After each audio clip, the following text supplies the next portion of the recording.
जब भी हम धर्म ग्रंथों की बात करते हैं तो एक सवाल जरूर उठता है, ये जो कलयुग चल रहा है इसका अंत कब और कैसे होगा।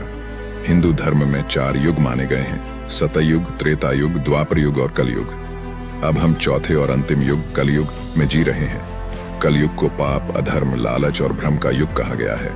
पुराणों के अनुसार कलयुग की शुरुआत भगवान श्री कृष्ण के पृथ्वी से जाने के बाद हुई थी, और जब कलयुग अपने चरम पर पहुंचेगा, यानी जब धरती पर धर्म लगभग समाप्त हो जाएगा, तब इस युग का अंत होगा। लेकिन वो कैसे होगा? स्कंद पुराण, भागवत पुराण और अन्य ग्रंथों में बताया गया है कि कलयुग के अंत में धरती पर चारों ओर अराजकता होगी। लोग केवल धन के पीछे भागेंगे, रिश्ते नाते खत्म हो जाएंगे, धर्म का नाम केवल दिखावे के लिए होगा। झूठ बोलने वाले को समझदार और ईमानदार को मूर्ख समझा जाएगा। इस अंधकारपूर्ण समय में जब पाप अपने चरम पर होगा, तब भगवान विष्णु अपने कल के अवतार में इस धरती पर आएंगे। कहा जाता है कि भगवान कल की एक घोड़े पर सवार होंगे, उनके हाथ में तलवार होगी जो बुराई का नाश करेगी।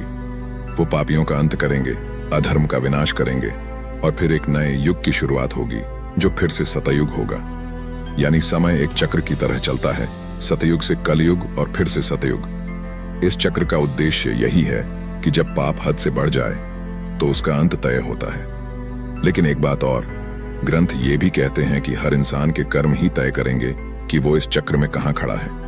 अगर हम सच्चाई, ईमानदारी और करुणा के रास्ते पर चलें तो हम भी आने वाले उस नए युग में जगह पा सकते हैं। तो सवाल ये नहीं है कि कलयुग का अंत कैसे होगा, सवाल ये है, क्या हम खुद को उस अंत से पहले सुधार पाएंगे।